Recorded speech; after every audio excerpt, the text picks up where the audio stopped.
লীগ যে গণহত্যা চালিয়েছে সেটার আওয়ামী লীগ শুধুমাত্র গণহত্যা না, আপনার 2009 সাল থেকে পিলখানা হত্যাকাণ্ড থেকে শুরু করে শাপলা হত্যাকাণ্ড, তারপরে হচ্ছে যে জুডিশিয়ারি কিলিং, আমরা দেখেছি বিভিন্ন রাজনৈতিক দলের উপরে যে যাদেরকে ফাঁসিতে ঝুলিয়ে হত্যা করা হয়েছে, এবং পরবর্তীতে মোদি বিরোধী আন্দোলন, ভারতের আগ্রাসনের যেই পথকে প্রশস্ত করে দিয়েছে হাসিনা, এবং সর্বশেষ 3টি ইলেকশনে আমি ভার্সেস ডামি মিডনাইট ইলেকশন, এই আনকনটেস্টেড ইলেকশনের মধ্য দিয়ে যেভাবে ক্ষমতাকে কুক্ষিগত করেছে, এবং সর্বশেষ জুলাই গণঅভ্যুত্থানে যেই ইচ্ছাকৃতভাবে যে ছাত্র জনতার উপরে যে পরিমাণ হত্যাকাণ্ড চালিয়েছে, সেটির কারণে আওয়ামী লীগ একটা রাজনৈতিক দল আর হিসাবে নেই,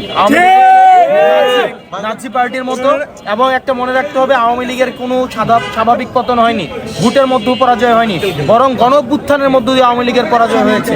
যারা পালিয়ে গিয়েছে যে রাজনৈতিক দল, সেই রাজনৈতিক দল আর কোনোভাবেই বাংলাদেশে রাজনীতি করার কোনো অধিকার নেই। আওয়ামী লীগকে বিচার প্রক্রিয়ার মধ্য দিয়ে আওয়ামী লীগের বিচার নিশ্চিত করতে হবে, রেজিস্ট্রেশন বাতিল করতে হবে, এবং সে পর্যন্ত আওয়ামী লীগের সকল ধরনের রাজনৈতিক কার্যকলাপকে নিষিদ্ধ করতে হবে। আগামী 2 মে বাইতুল মোকাররমের দক্ষিণ গেটে বাদ জুমা আমরা বিক্ষোভ সমাবেশ করব, সেটির অংশ হিসেবে আজকে আমরা লিফলেট বিতরণ করছি।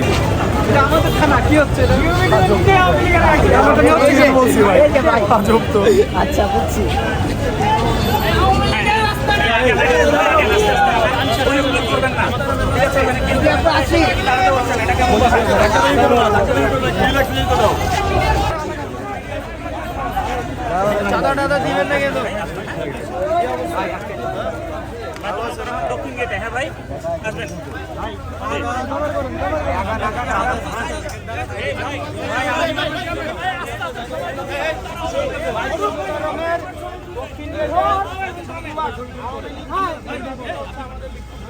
গণহত্যাকারী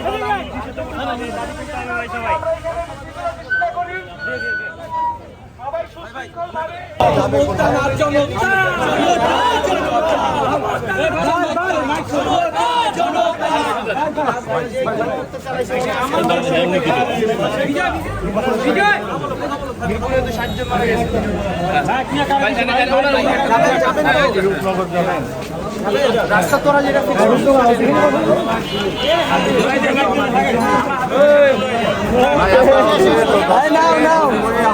অবস্থা কিসে বড় দিয়ে যাচ্ছি।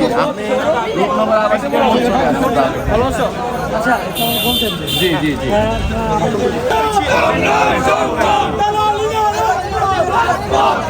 বাইতুল মোকাররমে শুক্রবারে বাদ জুমা বিক্ষোভ মিছিল এই পাশে।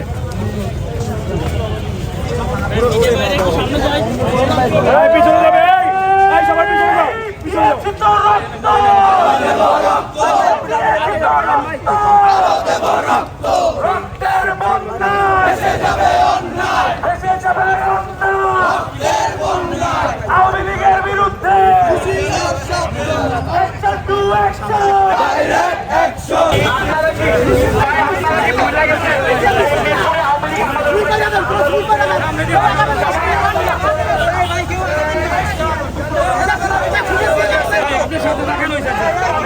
জায়গাটা ক্লিয়ার রাখো, জায়গাটা ক্লিয়ার রাখো।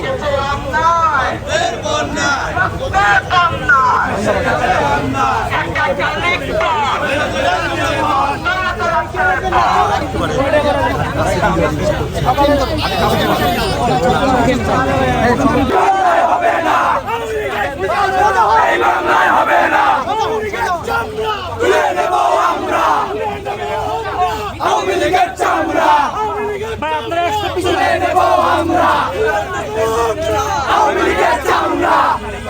ভাই ভাই আসতে পিছনে যান না ভাই। সংগ্রাম সংগ্রাম সংগ্রাম সংগ্রাম হবে না। চান্দা নিতে আসলে